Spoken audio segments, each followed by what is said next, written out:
Hello friends, I am Dr. Adira, dental surgeon. പല്ല് സംബന്ധമായുള്ള informative വീഡിയോസിനായി channel subscribe ചെയ്യുക.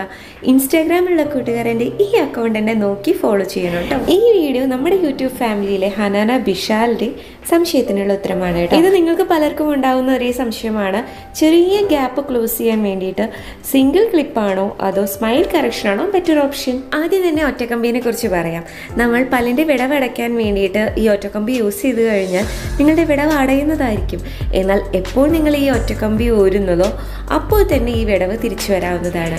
ഇതുപോലെയുള്ള ചെറിയ വിടവുകളെല്ലാം അടയ്ക്കാൻ തന്നെ നിങ്ങൾക്ക് കോമ്പോസിറ്റ് പോലെയുള്ള റെസ്റ്റോറേഷൻസ് ചെയ്യാവുന്നതാണ്. ഇങ്ങനെയുള്ള വിടവുകൾ അടയ്ക്കാനും വെനീസ് ഉപയോഗിക്കാവുന്നതാണ്.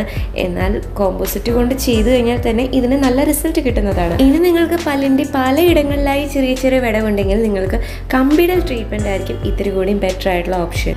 എന്നാൽ പല്ലിൽ നിന്ന് കമ്പി ഊരിയ ശേഷവും നിങ്ങൾ ഇതുപോലെയുള്ള ഉള്ളിലുള്ള കമ്പി ഒട്ടിക്കേണ്ടത് അത്യാവശ്യമാണ് കേട്ടോ. അതുപോലെ ആ കമ്പി പൊട്ടുന്നുണ്ടോ എന്നും ശ്രദ്ധിക്കേണ്ടതുണ്ട്. ഇതുപോലെ പൊട്ടിയിട്ട് നിങ്ങൾ അറിയാതിരുന്നു കഴിഞ്ഞാൽ വിടവ് വീണ്ടും പെട്ടെന്ന് തന്നെ വരുന്നതായിരിക്കും കേട്ടോ.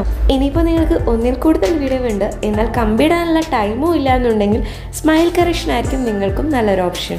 വെനീസ് വേണോ അതോ കോമ്പോസിറ്റ് വേണോ എന്നുള്ളത് നിങ്ങളുടെ അഫോർഡബിലിറ്റിയും ഗ്യാപ്പിൻ്റെ വലുപ്പവും അനുസരിച്ച് ഡോക്ടറുമായി തീരുമാനിക്കാവുന്നതാണ്.